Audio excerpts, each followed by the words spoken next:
Money's like air. Without it, we suffocate. But money's not like air in another way. God didn't make it. Jews make it.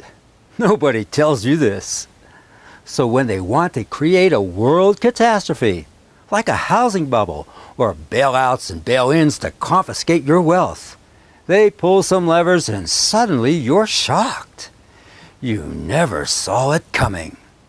Nobody could have predicted it, lied Alan Greenspan after the 2008 crisis.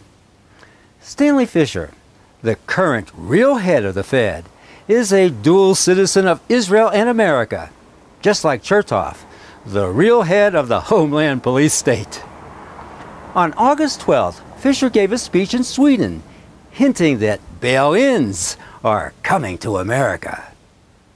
Bail-ins mean that Jewish bankers seize your bank account, steal it legally, part or all, and you thought bailouts were as low as bankers could go. There's worse to come. For as we speak, the Jewish money masters are inventing new ways to wreck your world. Here's Fischer. Work on the use of resolution mechanisms set out in the Dodd-Frank Act holds the promise of making it possible to resolve banks in difficulty at no direct cost to the taxpayer.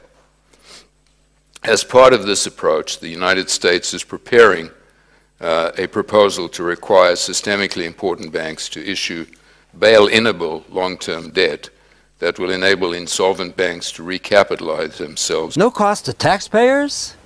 Banks can recapitalize without government funding? Why, of course. No bailouts are needed. This time, bail-ins. The banks will recapitalize by grabbing your checkbook. They already did a practice run in Cyprus. Bail-ins have been on the books for 4 years now. It's a trap waiting to spring on the unsuspecting. Buried deep in the Dodd-Frank Act is a scheme to seize depositors' money when the bankers pretend to be insolvent again. You see, depositors are classified as creditors to the bank. You loaned your money to the bank. Did you know that? When they pretend to be bankrupt, they'll divvy up their net worth, whatever they decide, that is, among the creditors. First creditors in line are the primary holders, other banks. You're last in line. Fischer's bail-inable long-term debt will leave little left for you except for some worthless shares and bonds.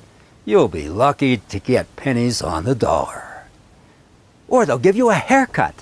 That's what they did in Cyprus. The haircut takes part of your money. Just another way of fleecing you. When will the bail-ins happen? Whenever the Jews decide. Fischer doesn't act alone. Jewish money control is not a person. It's an organism that stretches from the Fed to London to Germany, all the way to Tel Aviv. The Jews decided the very day of the 29 stock market crash. They engineered it. They'll engineer another crisis justifying bail-ins. They'll blame the Russians.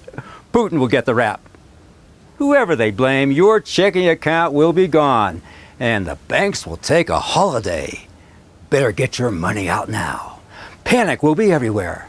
ATMs will be shut down. Short-term credit to supermarkets will be at high interest rates. Shelves will be empty, and looting will be rampant. It's the fate the Talmud always had in store for the Goyim. They won't need FEMA camps, dear Alex. They control your money.